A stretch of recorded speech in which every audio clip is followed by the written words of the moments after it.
제가 우리 예수가온교회 부임하고 느낀 첫 인상은 이거였습니다. 참 젊다. 여러분들 느끼십니까?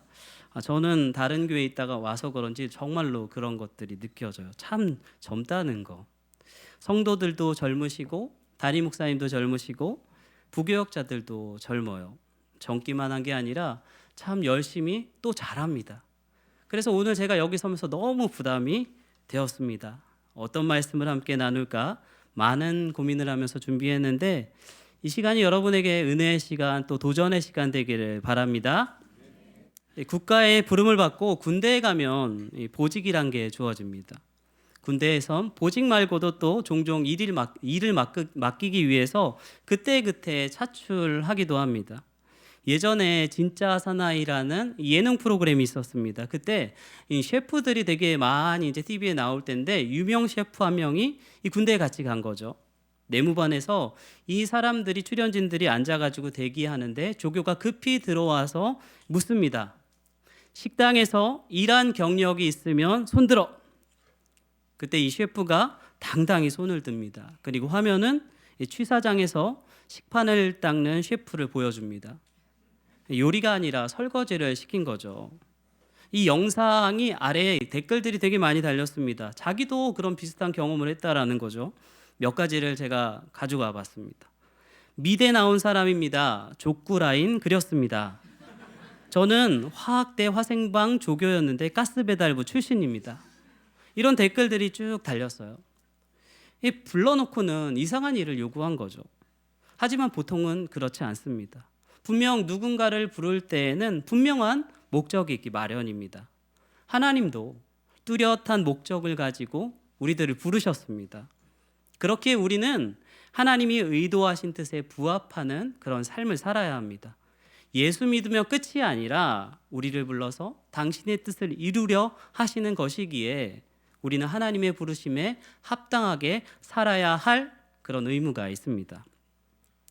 오늘 본문을 1절을 보면 우리 함께 보면은 그러므로 주 안에서 갇힌 내가 너희를 권하노니 너희가 부르심을 받은 일에 합당하게 행하여 라고 말하고 있습니다.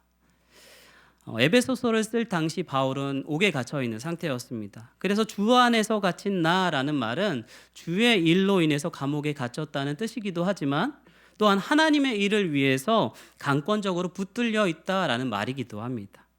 하나님의 부르심대로 행동하다가 감옥에 갇힌 가운데서도 바울은 이렇게 말하는 것이죠. 너희가 부르심에 합당한 대로 행하라. 나처럼 이런 일을 당하더라도 너희가 부르심에 합당하게 행하라 라고 말하고 있습니다. 그럼 바울을 부르셨던 하나님께서 지금 여러분들도 부르셨습니다. 교회라는 말은 헬라어로 에클레시아라는 말입니다. 어디로부터 누구로부터라는 말을 뜻하는 에크라는 말과 부르다라는 칼레오라는 그 단어가 합쳐져서 된 용어가 바로 교회 에클레시아라는 말입니다. 말하자면 어디로부터 부름을 받다라는 뜻이 교회라는 것이죠. 교회는 하나님이 세상으로부터 부른 사람들의 모임입니다. 그러니까 이 하나님의 부르심은 또한 여러분들 교회로 부르셨다, 교회로의 부르심이라고도 볼 수 있습니다. 바울은 이제 성도들의 삶의 기준이 바로 그 부르심에 두기를 소원합니다.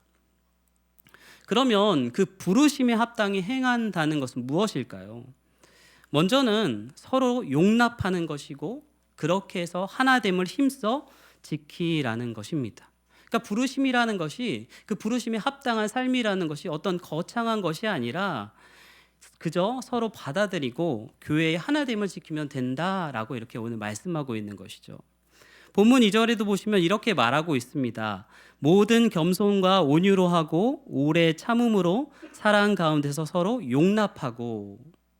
바울은 하나됨을 위해서 바로 사랑 가운데서 서로 용납해 주라라고 말하고 있습니다. 여기서 용납하다라는 말은 헬라어로 아네코마이라는 단어를 번역한 뜻인데 이것은 용납하여 받아주다라는 뜻으로도 쓰이지만 다른 사람의 말을 경청하다라는 의미로도 사용됩니다. 그러니까 진정으로 용납한다라는 것은 서로 경청하는 것에서 시작됩니다. 우리는 그렇기 때문에 더 말하기보다는 경청하고 받아줘야 합니다. 그래야지 교회의 일치, 하나됨을 이루고 화평을 이룰 수가 있습니다.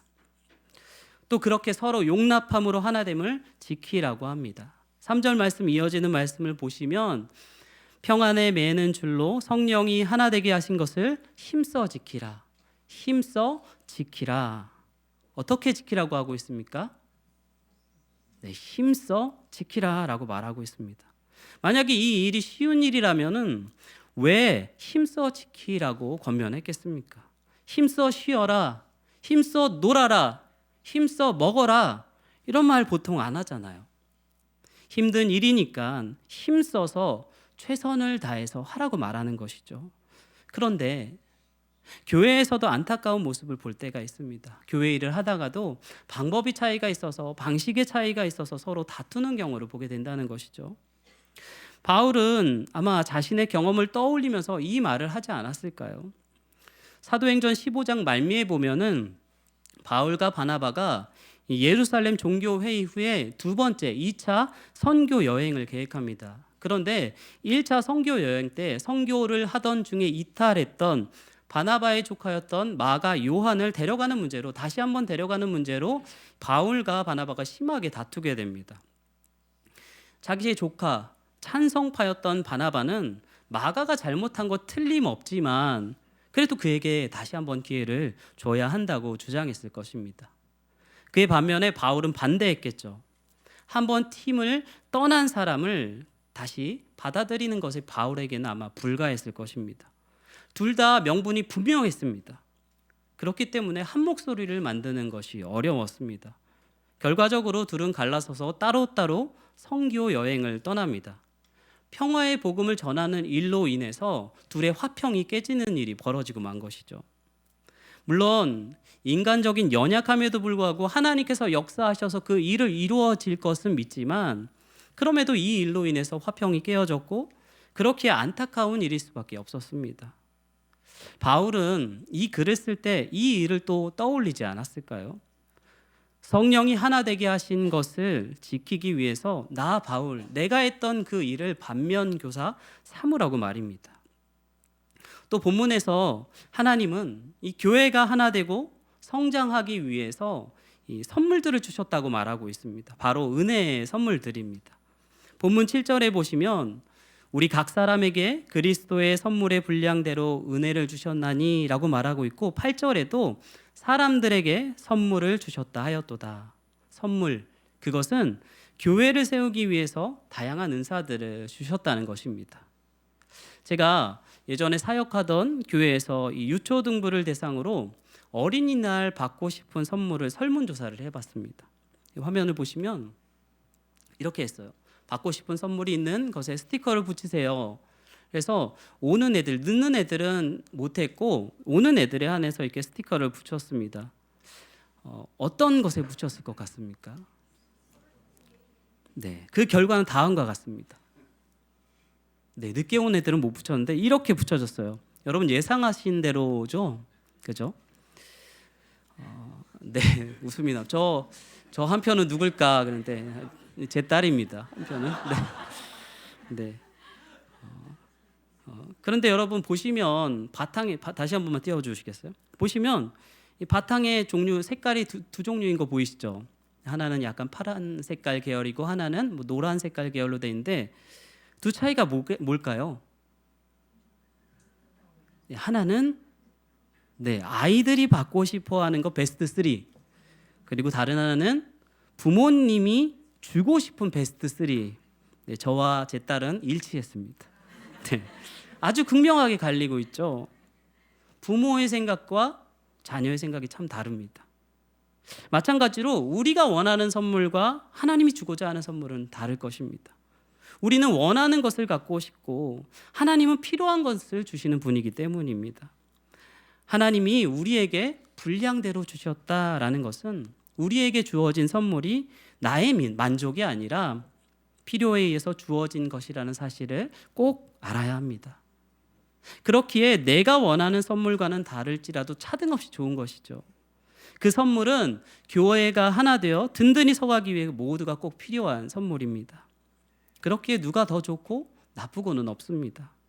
내가 노력해서 얻은 것도 결코 아닙니다. 그런데 때로는 하나님이 주신 선물을 포장을 딱 뜯어보고는 실망도 합니다. 여러분, 왜 우리에게 선물을 주셨습니까? 우리 12절 함께 읽어볼까요? 12절입니다. 시작.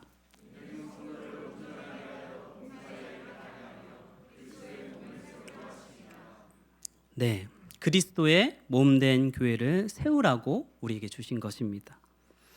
좋은 것 가진 사람이 교만하면 그것이 그에게 저주가 되고, 비록 내가 보기에 보잘것없는 선물이라도 그 가진 사람이 겸손하면 그게 그의 복이 되는 것이죠. 그렇게 한 마음으로 하나님의 부르심을 이루어가는 우리 모두 한 몸이 되기를 바랍니다. 하나 되기 위해서는 이처럼 주신 선물을 가지고 성장하는 것, 우리의 믿음의 성장이 필요합니다. 이것이 곧 교회의 성숙으로 이어지죠. 그런데 교회에는 영적 유아들이 너무나 많이 있습니다. 10년이 지나도 20년이 지나도 신앙이 항상 제자리인 것입니다. 하나됨은 그저 식사 메뉴를 하나로 통일하는 것처럼 의견 일치를 보는 것도 아닙니다. 의견을 하나로 통일하는 것도 아닙니다. 다양한 사람들이 한 분 하나님의 다스림 안에서 조화로움을 가지는 것입니다. 만약에 음악을 연주하는 사람들이 한 음만을 동일하게 내게 된다면 얼마나 지루하겠습니까? 다양한 음이 조화를 이룰 때 하나의 아름다운 곡이 됩니다. 다름을 인정하고 용납해야지 하나가 될 수 있습니다. 그럴 때 부르심의 한 소망이 이루어지는 겁니다. 때로는 교회의 화평을 희생하면서까지 붙들어야 할 더 고상한 가치는 없습니다. 교회가 화평만 잘 지켜도 교회로서의 사명에 적지 않은 부분은 성공한 것입니다. 그러기 위해서 겸손해야 합니다. 그러기 위해 온유해야 합니다. 그러기 위해 잘 듣고 경청해야 합니다. 알면서도 모르는 척 착한 일을 하고도 때로는 오히려 내가 죄 지은 사람처럼 배려하는 모습들도 우리가 보여야 합니다. 이철안의 못난이 만두라는 짧은 글이 있습니다. 이 실화를 바탕으로 쓴 글인데 요약하자면 아빠를 여의고 병든 엄마와 함께 사는 동네 이 가난한 아이를 위해서 터진 만두를 만들어줬다는, 꼬집어서 만들어줬다는 만두집 사장님 얘기입니다. 글의 마지막 부분이 이렇습니다. 제가 읽어드리면 만두집 아저씨는 옆구리가 터져서 팔 수 없는 못난이 만두를 매일매일 아이에게 주었다. 아빠를 여의고 병든 엄마와 함께 사는 아이에게 주려고 만두집 아저씨는 매일매일 못난이 만두를 만들었다. 만두 옆구리를 2번, 3번 일부러 꼬집어서 못난이 만두를 만들었다. 만두집 아줌마 모르게, 아무도 모르게 매일매일 못난이 만두를 만들었다. 못난이 만두는 못난이 만두가 아니었다. 못난이 만두는 사랑이었다. 얼마나 아름답습니까? 여러분, 저는 만두집 사장님의 이 선행 자체도 정말 아름답지만 이 모두를 배려하는 그 마음이 너무나 아름다웠습니다. 먼저는 이 주는 입장에서 생색내지 않고 받는 사람이 미안하지 않게 배려하는 그 마음이 아름다웠고, 또 두 번째는 만두집 아줌마 몰래 만두집 아줌마 몰래 했던 이 만두집 아저씨의 배려입니다. 그러니까 좋은 일이기에 물론 대놓고 할 수도 있었지만 혹시라도 마음 상할까 하는 아내를 향한 배려의 그 마음, 그 남편의 마음입니다. 선한 일을 해도 마음이 연약한 아내까지도 생각하는 그 모습에서 저는 이 만두를 꼬집는 그 모습보다 더 큰 사랑과 배려를 느꼈습니다. 여러분, 좋은 일이라고 다 괜찮은 것이 아닙니다. 선한 일이라도 좋은 끝맺음을 위해서 더 신경 써야 하는 것이죠. 나 옳은 일 하는데 너가 왜 그러냐 이러면서 곧 옳다고 직진, 이러면 안 되는 거죠. 내가 생각할 때 주님을 위한 일이라고 겸손과 온유가 없이 하면은 일은 그때는 될지 몰라도 이후에 분쟁이 일어나는 것을 교회에서 많이 보게 됩니다. 사랑하는 우리 예수가원교회 우리 성도 여러분, 하나님은 우리 교회 안에서 화평을 지켜나가는 것을 보시고 또한 우리 교회를 세상 속에서 화평을 이뤄갈 교회로 세워가실 것입니다. 그런데 여러분, 이렇게 이것을 위해서 힘써 지키는 것이 우리 내 노력으로 될까요? 성령이 하나 되게 하신 교회를 어떻게 하면 우리가 유지하고 성장시켜 나갈 수가 있을까요? 우리 본문 15절에 보면 이렇게 말하고 있습니다. 오직 사랑 안에서 참된 것을 하여 범사에 그에게까지 자랄지라. 그는 머리니 곧 그리스도라. 오직 사랑 안에서만 할 수 있다라고 말합니다. 또 16절 보면 우리 16절 함께 읽어보겠습니다. 시작.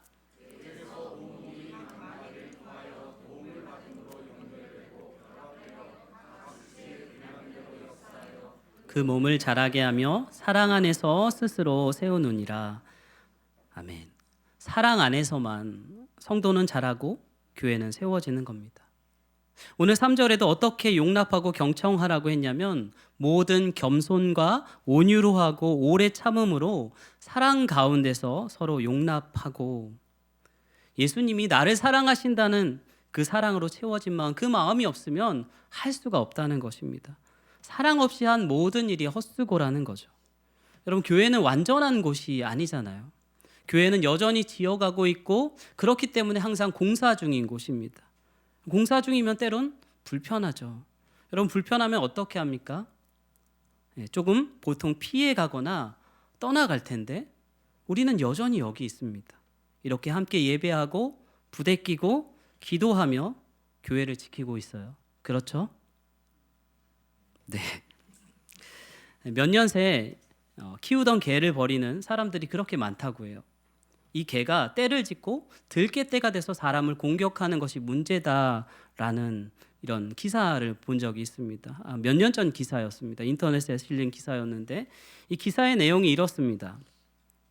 최근 사람에게 버림받은 야생 들깨들이 늘고 있다. 그런데 갑자기 들깨들이 많이 출몰하는 이유는 뭘까? 반려견을 키우는 가정이 늘어나는 만큼 여러 가지 사정에 의해 길거리 등에 버려지는 반려견 역시도 증가하고 있다. 가정에서 온갖 귀여움과 사랑을 받아왔던 반려견들이 주인의 무관심 등으로 인해 버려지고 있다. 이 기사의 결론이 이렇게 매조지가 되고 있습니다. 반려견을 사랑으로 끝까지 책임을 진다면 길거리 등에 버려지는 유기견들은 줄어들 뿐만 아니라 들깨도 감소할 것이다. 여러분, 여기에도 개를 키우는, 개라고 하면 기분이 상할까요? 강아지를 키우시는 분들도 많으실 텐데요. 여러분이 키우던 개가 아프면 여러분 버리실 수 있습니까? 눈물을 그렁이시는 분들도 계신 것 같아요. 그런데 사람들은 여러 가지 이유로 유기를 한다고 합니다. 아파서 버리고, 너무 커서 버리고, 너무 많이 먹어서 버리고, 이사 가서 버리고, 이렇게 버리는 사람들이 있습니다. 들깨는 결국 유기견입니다. 버리지 않으면 되는데 그게 어떻게 가능할까요? 기사 말미에 그 답이 나왔죠. 바로 사랑으로 끝까지 책임지는 것. 사랑하면 아무리 미물이라도 버릴 수 없습니다. 라디오에선가 사연을 들은 것 같은데 자기 강아지가 죽었다고 친구에게 장례부고 안내를 받았다라고 해요. 보니까 강아지 사진이랑 해서 온 거죠. 고민을 하다가 가긴 가야 되겠는데 이걸 조의금을 해야 되나 말아야 되나 결국은 내고 왔다고. 근데 기독신문에도 그날 보니까 반려견의 장례식을 치러줘야 하냐라는 그런 요구를 하는 성도들이 있었다는 내용도 보게 되었습니다. 그만큼 개를 사랑한다는 거죠. 사랑하니까 죽을 때까지 사람이 강아지의 수발을 다 하고 있는 거잖아요. 다 안 버리고 말이죠. 여러분, 교회도 마찬가지 아닙니까? 아니, 교회는 더 그래야 하는 거 아닐까요? 교회가 병들었다고 외면하면 될까요? 잘못되어 간다고 포기하면 될까요? 안 되는데 이게 또 우리가 애쓴다고 다 되는 게 아닙니다. 어떻게 해야지 교회가 서로 하나가 되고 또 배려하며 부르심에 합당하게 행할 수 있습니까? 오직 사랑 안에서만 가능하다는 것입니다. 바울은 말합니다. 그 사랑 안에서만, 그 사랑을 아는 자만 그리스도까지 충만하게 자랄 수 있다. 사랑으로 행한 것만이 성장을 이룰 수 있다. 하나 될 수 있다는 것이죠. 여러분, 우리는 사람이잖아요. 사람은 동물보다 더합니다. 사랑받으면서 자신감이 붙는 겁니다. 그렇게 세워지는 거죠. 교회는 사람을 통해 세워가는 곳이잖아요. 저희 둘째가 7살 남자아이입니다. 지금은 활발한 편인데 예전에는 엄청 겁이 많았어요. 안 해요 못해요를 입에 달고 살았습니다. 그런데 이 아이가 2년 전쯤 교회에서 발표회 때 춤을 엄청 잘 춘 거죠. 여러분, 막춤이라고 아시죠? 막춤도 막 추는 게 아니더라고요. 잘 추는 막춤, 표현이 좀 이상하기는 한데 아무튼 발표회가 끝나자마자 교회 온 성도들이, 특히나 권사님들이 우리 이서가 누구냐고 막 하면서 막 보는 대로 사탕을 주고 뭐 너무 큰 사랑을 받고 나서 이 아이가 완전히 변해버렸어요. 무대만 보면 뛰어나갑니다. 마이크만 보면 잡아요. 요즘에도 유치부실 가면 피아노 치고 마이크 잡고 난리도 아닙니다. 정확히는 너무나 많이 성장했습니다. 거절이 아니라 용납을 받고 사랑받은 그 경험이 이 아이를 완전히 바꿔놓은 것이죠. 그런데 요즘엔 너무 까불어서 걱정입니다. 여러분, 그런 반대도 있겠죠. 누군가를 향한 그 손가락질은 한 사람을 망칠 힘이 우리 공동체에 있다라는 거예요. 우리가 여러분 잘 아는 에스모 그룹에서는요, 임원이 힘들다고 회사를 나가면 그 저녁에 예전에 한 번은 그 일로 인해서 저녁에 전 임원이 모였답니다. 그러면서 아니 우리 회사에 무슨 일이 있길래 이 좋은 회사를 나가냐고 심각하게 받아들이는 거죠. 그럼 우리는 어떻습니까? 강아지 키우는 분 중에 강아지 집 나가면 만사 제쳐두고 찾으러 다니지 않겠습니까? 다른 똑같은 게 사오면 그만이지 하는 분 아무도 없잖아요. 내 주변의 성도야 더하면 더해야 하지 않을까요? 말씀을 정리합니다. 여러분, 사랑해야 보입니다. 보고 싶어도 볼 수가 없어요. 교회도 성도도 하나 되는 일도 성장하는 일도 마찬가지입니다. 이 교회를 세우는 일도 결국엔 사랑이 동력이 돼야 그 힘을 발휘합니다. 억지로 하려고 하지 마세요. 해도 안 됩니다.